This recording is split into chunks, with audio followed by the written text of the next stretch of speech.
Good morning, everyone. We're going to get started in order to stay on time. Welcome to Digital Maturity Moves that Bring Customers Value. My name is Erin Presso. I am Vice President of Marketing at Silvertech, and I will be your moderator today. Just a few things before I introduce our speakers.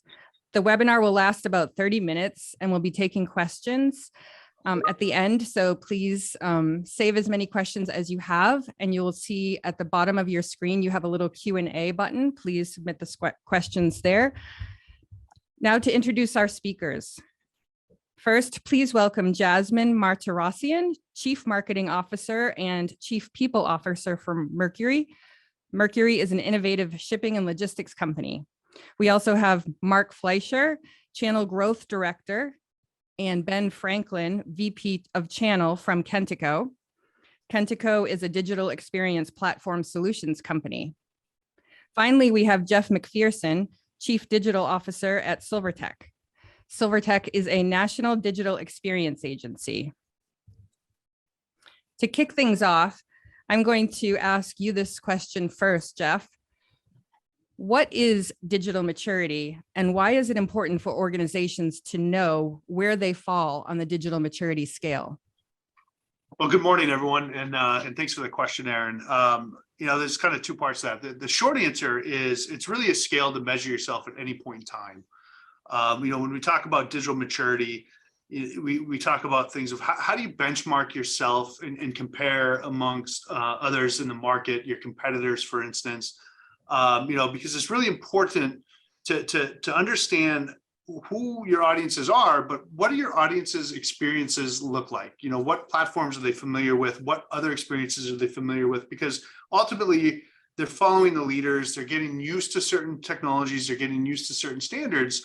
So when we talk about digital maturity, it's really important to understand where you fit on that sliding scale and how to kind of create kind of a benchmark, right? The digital tech landscape is a moving target, and you want to constantly be finding ways to modernize your organization. So knowing where you stand is a great place to start in terms of building that foundation as you move forward. Thank you, Jeff. And throwing this question over to Mark or Ben, I know that Kentico has a unique way of measuring digital maturity. Could one of you talk a little bit about that? Yeah, of course. So hello, everybody. Nice to meet you all. So we see digital maturity really as a moving scale. So as Jeff mentioned, it might be that you're somewhere on the scale today and you've got aspirations to move forward. And we've created a digital maturity model that allows you to track where you are at the moment against some kind of key criteria. And we've seen these across a lot of different industries and a lot of different clients that we work with.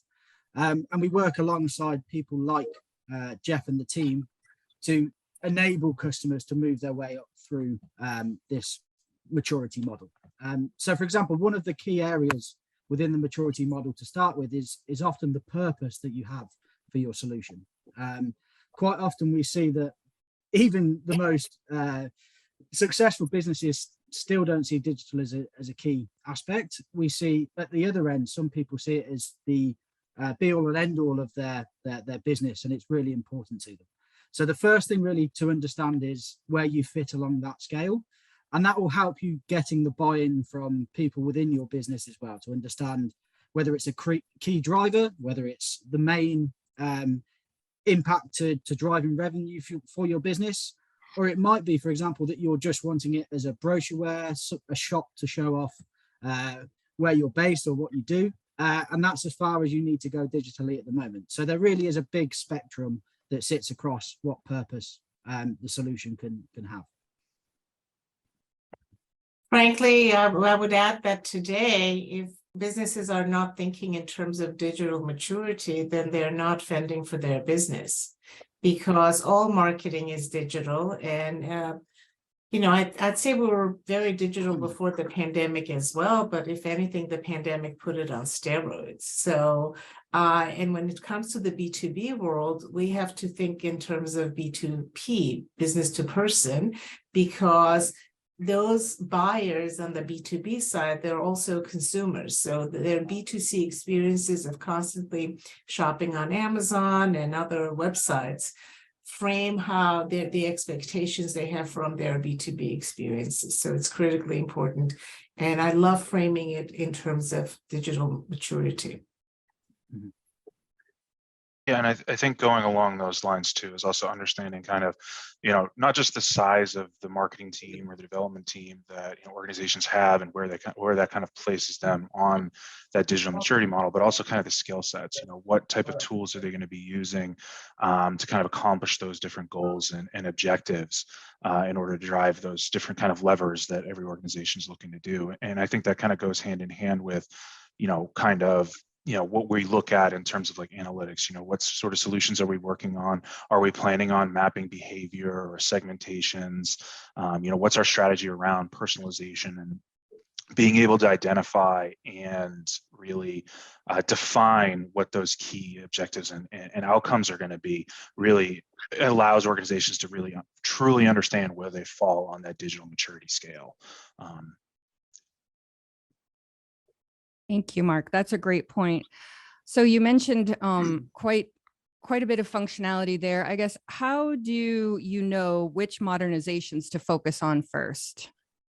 I'll take that, Aaron. I think in terms of what to focus on first, we talk a lot at Silvertech about creating roadmaps, right? Digital roadmaps, but also organizational roadmaps.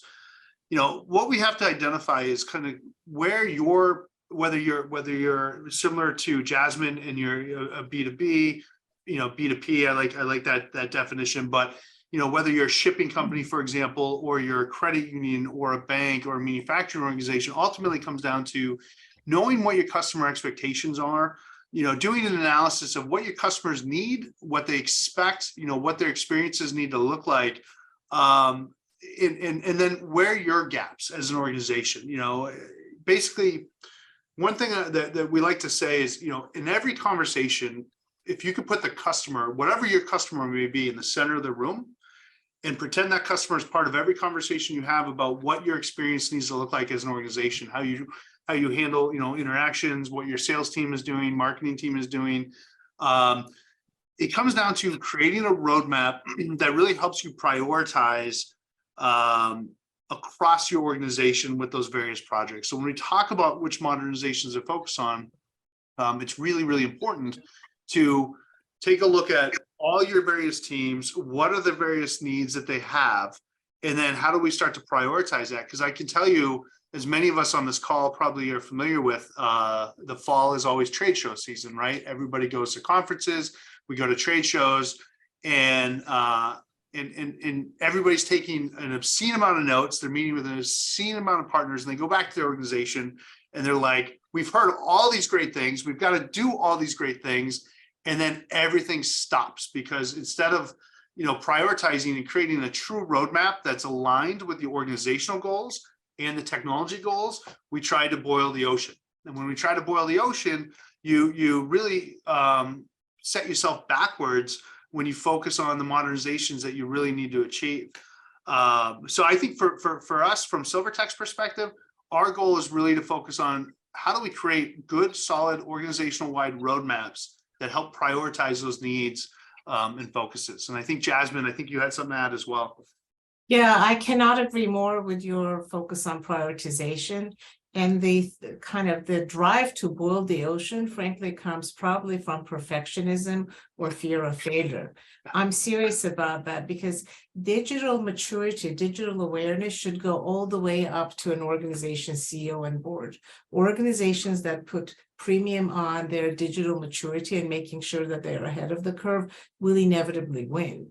And in doing so, very often, sometimes when the vision is not fully aligned, whether it's the marketing or sales or C-suite, the whole alignment, if it's not there in terms of their need to be digitally mature, then they get one permission to do something, and then they try to do the perfect thing, and then it becomes an inevitable disaster. To evolve digitally, there are big changes, be it from Google or from in cyberspace all the time.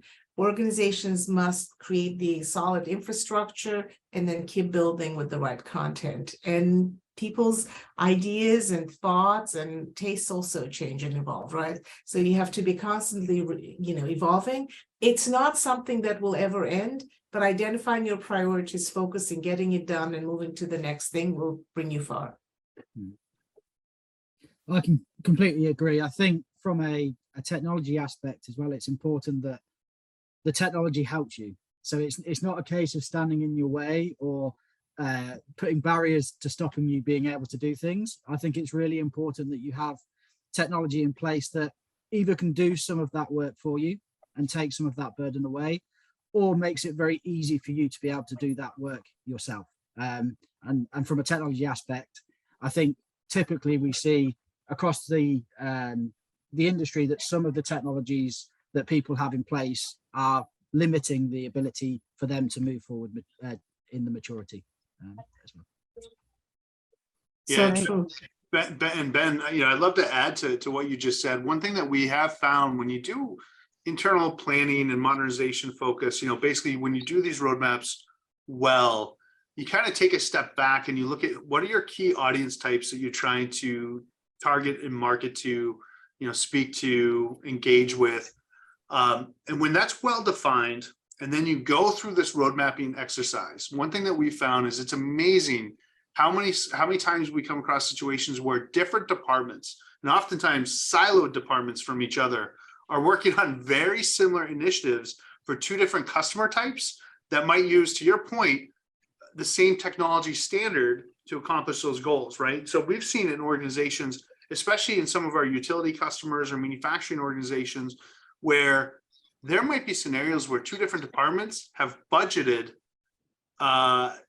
two separate line items for the exact same thing. And so, when you talk about going through these exercises, it's not just an exercise for the sake of saying I've checked boxes and I've created this list of priorities, but it's making sure organizational wide that you're more efficient with your spending, you're more on target with your goals and your objectives across your organization. And it goes back to you bringing that customer back to the center of the conversation across what oftentimes might be siloed departments. So, I think that's, it's a really critical piece when it's not just always the marketing piece, but Ben, to your point, it's also the technology landscape and the tech stack that we're looking at to make sure we're achieving those goals. In fact, marketers are now buying even more technology than most other departments. There are a lot of Gartner studies that and Forrester that showcase that. Exactly. Right. And Jasmine, in terms of prioritization and breaking down silos, I know this must be very relevant to you right now, feeling very relevant as Mercury is undergoing kind of a major website transformation as part of their digital maturity. If you wouldn't mind, could you talk a little bit about your story and kind of how that process started, what some of your goals were, and maybe some of the technology considerations you made along the way? So absolutely. I'm lucky to be at an organization that's very digitally aware. So we're building our digital, we're really aware of our digital maturity, and we're constantly trying to improve it, be it on the website, be it in terms of the tools that we have, the platform to service our customers. So our website needed to be completely revamped, and that project is underway. And we had a very comprehensive undertaking. I've been lucky to been always at the forefront of digital evolution as marketing has evolved, because I've been in organizations that put digital first and have also recognized it. So having worked with a variety of different content management systems, and usually the easiest thing to do would be to go to the Gartner CMS quadrant. Magic Quadrant, yeah. To go to the Gartner Magic Quadrant and see who are the players. Now, I think since 21 or 20, they've discontinued. It's like the digital experience Magic Quadrant. But in any case, I worked with most of the top players in the Magic Quadrant. But each time for each organization, you have to evaluated accordingly. So we did a multi-factor evaluation, and Kentico was a clear winner under the circumstances. I've been working with Silvertech on that. Again, I'm very lucky because we didn't have to argue and make a case. It was a given. Mercury is an organization that values digital maturity and tries to stay at the forefront of it, right? I don't think we'll ever say, oh, we're done.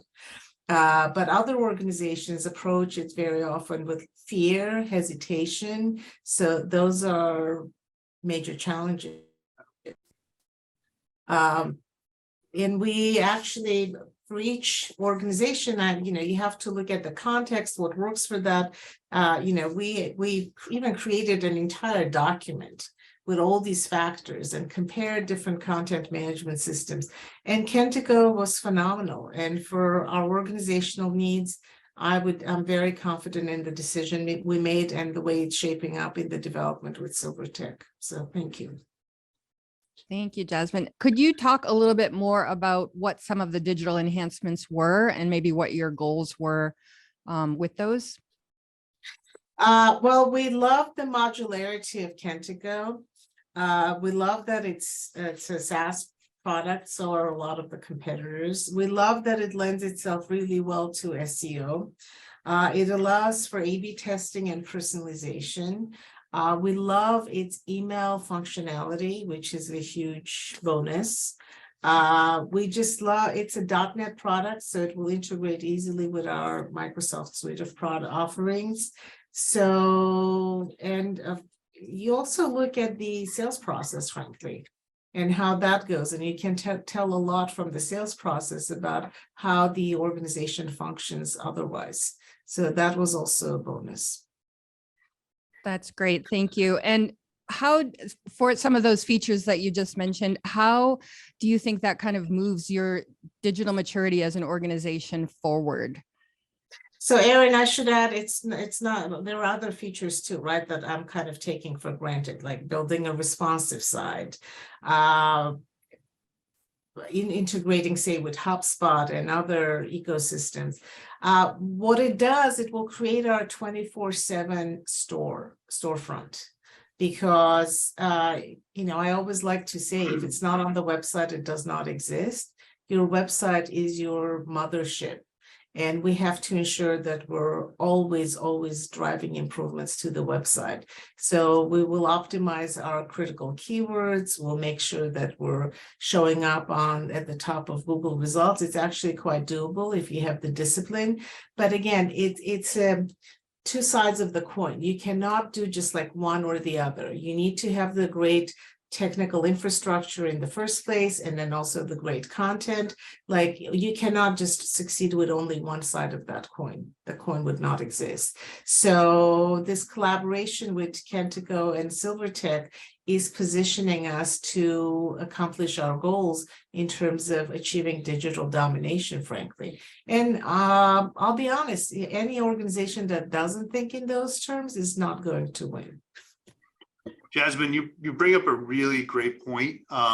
In the beginning of your response to Erin, you kind of focused on some of the key factors, and then I think your comment was something like, not to take for granted, but then all the basic stuff, whether it's ADA compliance, the responsive in nature site, Yeah. All that stuff. You bring up a good point. And when we talk about the digital maturity scale, the baseline is constantly increasing, right? Absolutely. So what you talked about, the for granted items, if you're missing out on some of those, no matter what organization you are, your audiences are completely moving on.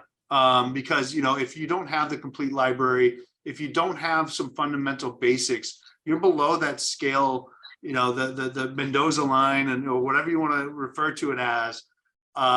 You're below that, then you've got a lot of making up to do, and it goes back to that road mapping is really, really important. I think the other thing I wanted to add, Jasmine, to your project in particular, and for those that are joining or will view this later, is that one thing that's interesting about the relationship that we formed with you is you came to the table, and one of your key goals was speed to market. Like, you came and you said, I need this done in 3 months. I need a full revamp, a reorg, you know, and you know, you were aggressive and you were very focused. You know, your team, I think you've built a very solid team internally, so that contributes.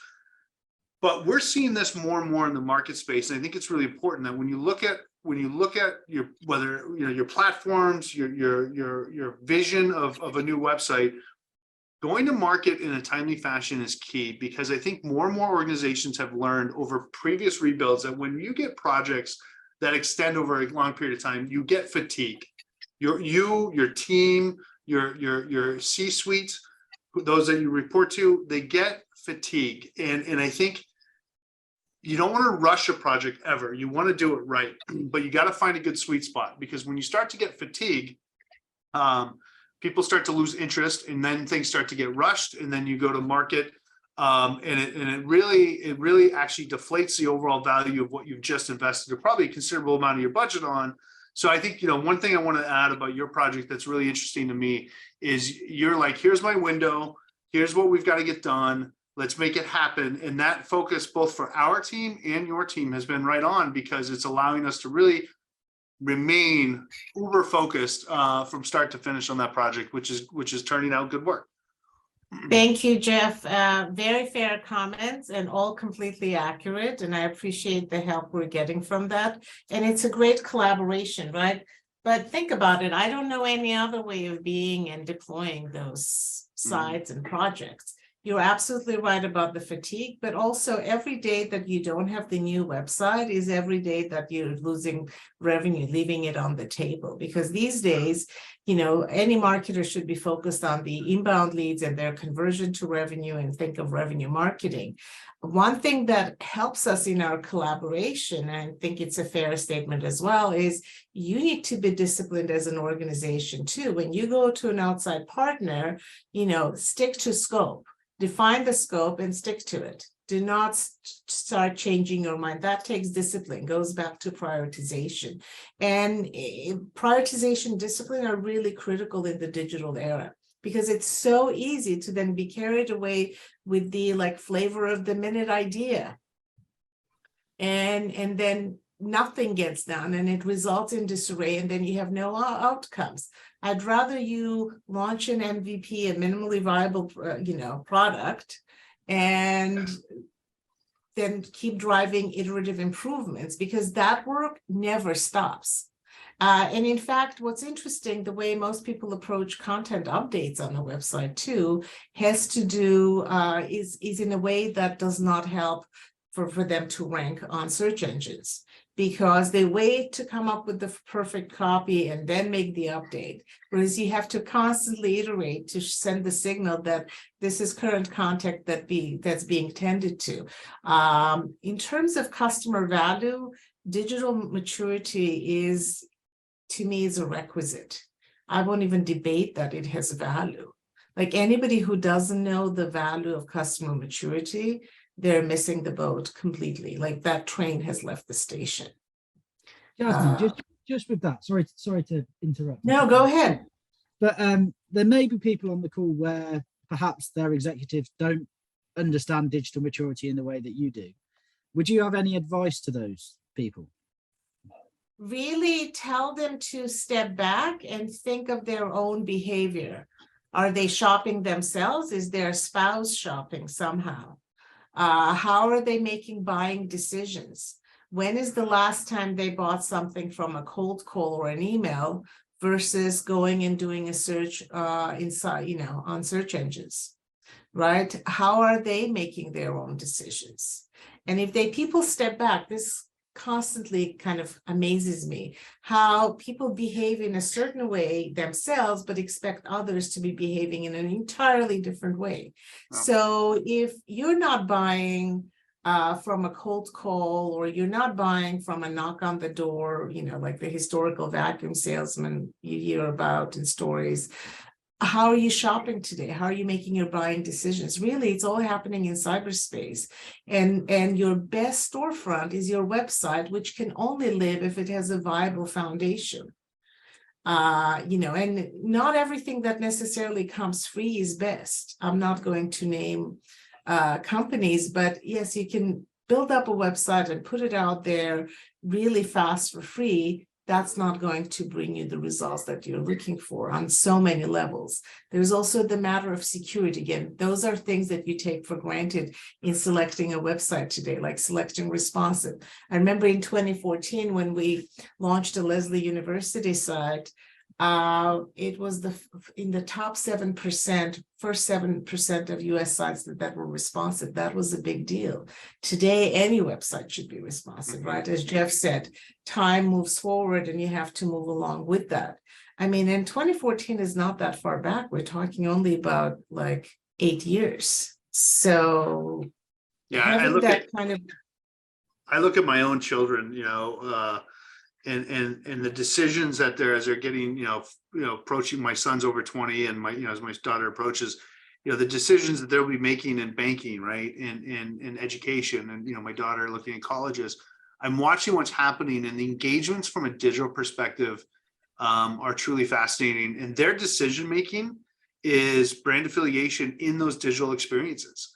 And so to your point, Jasmine, the world is changing still. I know it's easy for us, and I'll speak only for myself on this call, but for those of us that are old, watching what's happened in the last 20 years has been quite dramatic.